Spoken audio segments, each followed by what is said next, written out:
why is it that you lose so much strength as you age? In fact, we lose so much strength as we age that the research, solid research on strength and muscle shows that you lose 10% of your muscle and strength for every decade beyond the age of 30. And beyond 60, it increases even more. I'm Robbie Stahl, the founder of The Fitness Doctor, the world's leading authority on anti-aging fitness. Now, let's dive into today's topic. What exactly is strength, and why is it such a hot commodity as you age? Why do we lose this stuff so easily? Your physical strength is made up by just two major factors. The first one is your neurological system's ability to turn on your muscle fibers. In other words, the electrical signal coming from your brain to do something, to take an action. And how strong is that electrical connection and capability to actually turn on the muscle fibers? That's the number one factor for strength. The second factor for strength is the actual muscle fiber's ability to control the lengthening of a fiber and the shortening of a fiber. For example, when you do a squat, your muscle fibers are lengthening as you go down and they're shortening as you come up. The ability to control that lengthening and shortening and how well you do that with load is your muscle fiber strength. Or you're pushing in a push-up. The muscle fibers are shortening as you're coming up and they're lengthening as you're coming down. Or in a row, muscle fibers are shortening as you're pulling and they're lengthening as you're returning your arms back out. So those are all examples of that second factor of muscle fiber strength. But to get those fibers to work, it's really that first factor of strength, your neurological system's ability to actually turn on those fibers. And as you age, you begin to lose the neurological connection from the motor control centers of your mind into the muscle fibers, and also even within the brain itself. So really, strength starts there.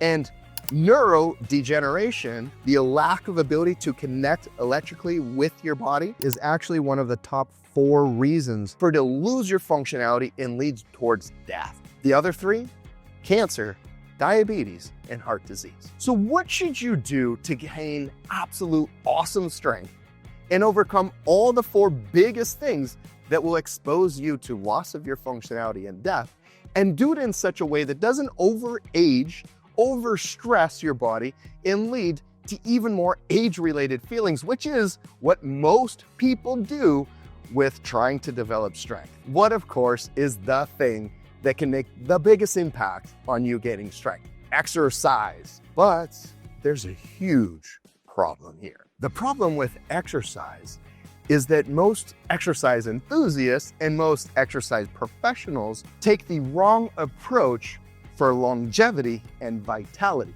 Although these strength training methods that most use will work well if you're in the NFL or you want to be the next UFC champion and those type of extreme athletic pursuits.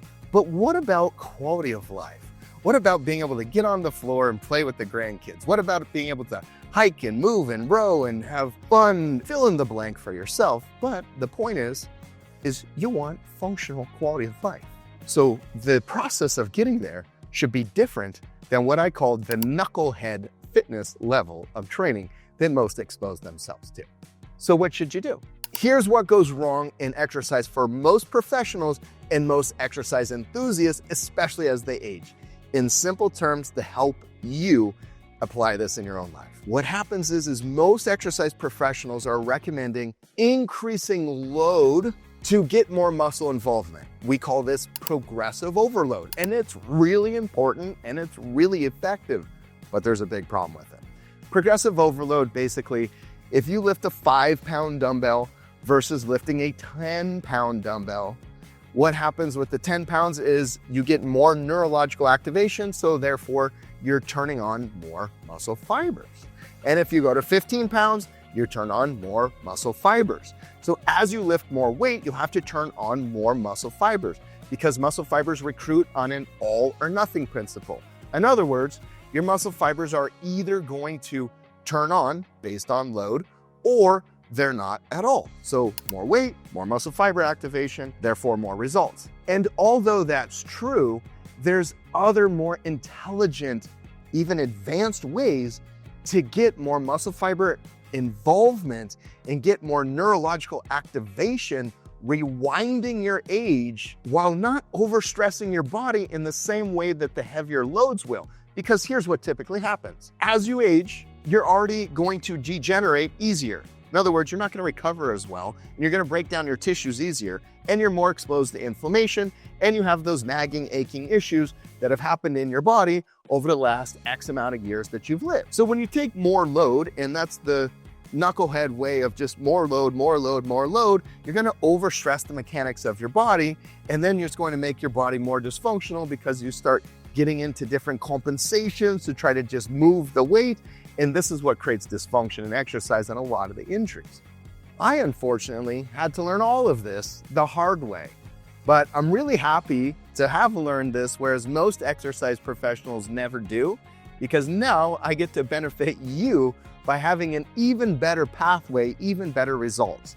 So the increased load as the hyper-focus only pathway to increase strength not only leads to compensations, but leaves you focusing on external factors, the weight primarily, the exercise, the machine, which is why most exercise machines in the gym are in many ways actually dysfunctional. And a lot of the things in the gym actually create dysfunction because of the external focus.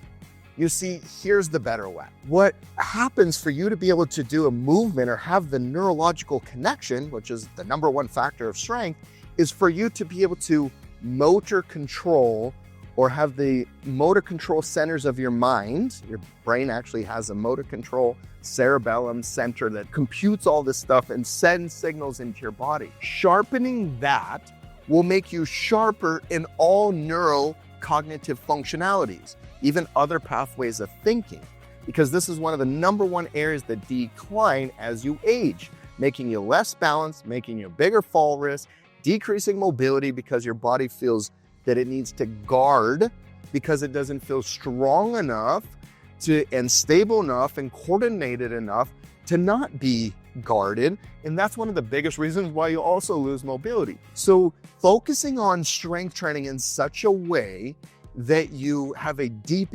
internal attention where you're really thinking about how to align and connect with your body, which actually includes even the emotions, which can also increase your results. That is really the number one way. And by having a deep internal attention, which I'm about to show you exactly how to do this, when you do that, you increase that neurological connection just like the heavier weight, but you're able to do it in a really safe way that makes your body and your entire brain and all of your neurological system improve instead of just adding excess stress with more weight. To illustrate how you can apply this into your own body, I'm going to show you 3 different exercises that you should be doing. Before we do, it's really important for you to understand that your own unique body needs unique exercises to help optimize the mechanical functionality of you for proper alignment, posture alignment, breathing mechanics, body areas where you may have lack of mobility, lack of strength. All of that should be uniquely designed for you. But there are 3 exercises that, regardless of your functionality, would be really good for you to do. So I'm going to give you these as examples, and then just know that you really need a unique, customized exercise prescription to your own unique body, applying what I'm going to show you next. So let's apply it to these 3 exercises, and then I'll show you how you can get to the next level after that. The first of 3 exercises that you should be doing is a squat. Now, the squat has many essentials that you want to be doing while you're doing a squat. And typically, we'd make sure that you have optimized the mechanics of every one of these essentials before you start doing a squat, but I'm going to tie them all together for you right here. First, we need to consider your feet. So let's take off the shoes so that this artificial support that's preventing your feet and the sensory perception of feeling the floor is no longer there. When you squat, you should feel your toes spreading to the best of your ability and then kind of gripping the floor. Toe spread, grip the floor so that you have a bit of arch within your foot, that you have the proper rigidity. Next up, you want to feel that your knees are aligned with your feet so that you're not having shear stress at your joints. Having the feet like that and the knees in line with the second and third toe, keep your body mechanics aligned in such a way that you're not adding negative stress to your body during exercise. Next up, you want to make sure that your pelvis is neutral. So that's neither with your butt tucked under too far or with your back arched and rounded too much. You want it right there in the middle. As you go down, you want to breathe in, feel your rib cage expanding while you allow your abdomen to come out. As you come back up, abdomen comes in, rib cage comes down a little bit, and you want your upper back to stay nice and straight. Next up, you want a comfortable chin tuck. There's specific mechanical reasons for every single one of these. Most people negate all of that, and they pay the price by reinforcing strength into those dysfunctions. Train dysfunctional, create performance within dysfunction, and that's what leads to injury. So let's go ahead and think about all this during a squat. So instead of thinking about just coming down and coming back up, what you're thinking about and deeply connecting with is the feeling of the feet, the mechanics of the knee, the neutral pelvis, the breathing, the comfortable chin tuck. You're feeling all of those things happen, and you're visualizing that in your mind's eye while you do the squat. Deep training on all those specifics would enable you to have results from a squat that you're not having right now. Going now to your upper body, we're going to look at a push-up. Now, there's many different types of pressing. It could be a bench press, it could be a dumbbell press, it could be a machine press, or it could be things like push-ups, and there's many variations of push-ups. A push-up is a little bit more functional than a dumbbell press or a press where you're just laying on your back, because when you're in the push-up position, you're needing to support like a plank with your entire core. The same things you just learned in terms of the mechanics about breathing through the rib cage, letting the lower abdomen come out, and then drawing back in. This is called visceral breathing. Your organs actually are moving. It's helping the heart pump the blood. You're getting rid of toxins from your body. All of those things happen just because you're breathing right, plus it stabilizes your spine. So there's a lot of details that you need to apply into exercise to actually be getting the best physiological results. When it comes to a push-up, most people have a lot of difficulty doing a push-up from the actual floor. So I'm gonna show you an elevated push-up, and just know that if you have difficulty, like most people do with a push-up, you can do it elevated, as you see in this position here. And the higher the elevation, the easier the push-up, of course, will be. In terms of the mechanics and the internal attention, the things you should really be driving deep and connecting with your body and not worrying about the actual performance or how many reps, that comes like way later. You should be connecting with your body in a very emotionally sound way, giving yourself lots of praise and healthful, positive feelings. It's not just some gooey emotional stuff. This makes a huge difference because you're training your neurology, and your neurology is not just mechanical, it's actually emotional too. So when you feel the right emotions and you're feeling the mechanics happen simultaneously, you're retraining your whole neural circuitry. And that's getting 10 times more results in exercise than you would with just adding more load. So when you go into a push-up, what you'll want to do in an elevated push-up is let your ankle go into that dorsiflexion position. So the toes coming towards the shins, as you see my ankle here. Then you want the knee straight. It's much more beneficial to do a push-up from an elevated surface with your hip straight than for you to, example, do a push-up with the knees bent and be going like, then to be doing a push-up with the knees and the hips bent. For example, doing something like this, which is a modification. It's better to do elevated, and the reason why is because when you're standing in many functional positions, require your hip to be at this neutral position and to be properly stabilized with your core muscles. So when you're doing a push-up in that way, you're able to really feel the same functionality that's going to transfer into many other things in your daily life. hiking, walking, getting in and out of the car, getting groceries, all those things require this kind of stabilization. So this position is really important.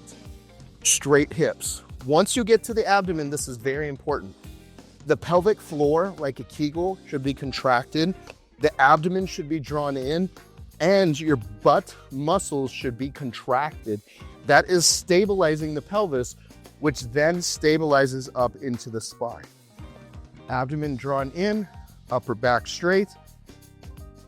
And then finally, once we get into doing a push-up, you want to draw your scapula down and back. And the reason why is because when your scapula is down and back, it creates drastically more stabilization at the shoulder joint. So when you have all of those pieces tied together, for example, at the pelvis, neutral, braced by abdomen, pelvic floor contraction, and glutes, that enables your lower back to stay in the right position so that when you do this, you don't excessively arch your back, which is what most people are gonna do when you try to retract to press the scapula. So getting into position for your push-up, body straight from ankle to head, draw the scapula down and back, and then you just control down to your comfort and you push back up. Control down to your comfort and push back up. When you exercise like that, you're getting benefits at your ankle, your knee, your hip, your core, your breathing mechanics, your neck, your scapula, stabilizing muscles of your rotator cuff. You're activating so many more fibers versus the typical just do more weight, where you start doing a harder push-up from the floor and you're straining and you're arching your back and one shoulder's going forward and your elbow's changing position, which is what most people do. Even if it's small, there's many elements that are missed for most people, and you're just adding more and more weight to more and more dysfunction. Compare that level of internal attention versus what most people are doing with just more and more weight, which is gonna add excessive stress, and that's gonna drive your increased performance of more weight into dysfunction. So your body's gonna get really good at making all those compensations versus really focusing on the functionality and getting more neural drive because of the deep internal attention. One really interesting point before we go on to the third exercise. This level of internal attention actually has been proven to produce 40 to 60% more exercise results than exercising with just progressive overload. Think about that as we go into the third exercise. This exercise I'm going to show you next is the #1 missed exercise for in-home exercisers. In other words, it's super important and lots of people don't have enough of this in their routine. So make sure that's not you. Here's what's missed at home is rowing. A rowing back motion. It's more important for your back muscles to be strong than it is for your chest or your pushing muscles because there's so much stability required in your back. And it's just simply so much easier to be doing pushing at home, whereas you need to attach a band to an attachment point to be able to do things like rows. So I suggest you to at least have that equipment at home to create attachments that you can row. You can find those things online, nice and easy. This exercise will start a lot like the squat. You want your feet parallel at about hip width, and then you want your knees bent.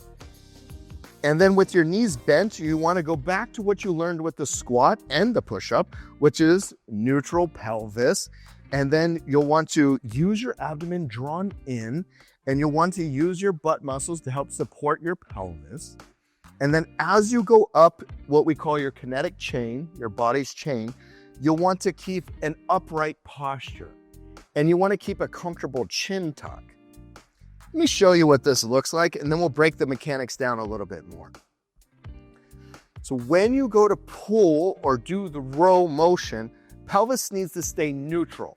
That is the most important factor, interestingly. Even though you're rowing, the most important factor is actually here. Why? Because if you start rowing and you forget about this, you're going to overarch your back. And then you're going to train your lower back tissues to be strong in a tight position. Then you're going to start having lower back issues. And then you're going to jut your head forward because your back is arched, which means your spine goes in an S. So if this part arches more, this part arches more too, Now your neck's out of alignment, protruding your head, and that's gonna give you forward head posture, which is exactly what happens with aging posture. Head goes forward, these muscles here, sternocleidomastoids, get tight, and then you start getting, again, performance driven into dysfunction, which is why people have so much issues with just focusing on exercise by increasing load. In the row, you'll breathe in, and then when you go to exhale, that's when you get the abdominal activation going strong. Comfortable chin tuck, scapula get pulled down and back. You pull all the way back, and then you slowly control forward. Scapula, notice what I'm doing with my scapula. Scapula go down and back first, pull all the way back, and then control forward. And then what you're doing on each one of those details is you're fully thinking about your pelvis, your breathing, your abdomen going in when you're engaging, your scapula coming down and back, your cervical alignment. And because you're having such strong neural drive on each one of those specifics, you're training your body for optimal functionality when you're sitting on the couch, when you're getting in and out of the car, when you're doing absolutely any physical activity, including exercise.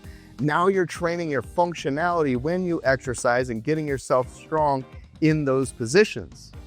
Because the position you train a muscle in is the position you strengthen in.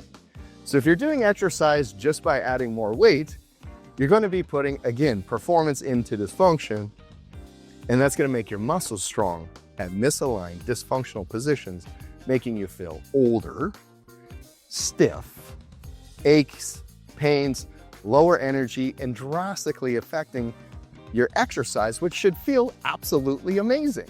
To conclude what you just learned and be able to apply it in your own life, here's the really important takeaways. The way I just showed you how to do exercise is how you should do all exercise. That's the type of deep internal attention you should have to have the very best functioning body that's free from aches and pains and age-related feelings and barriers of success that you're gonna hit with exercise.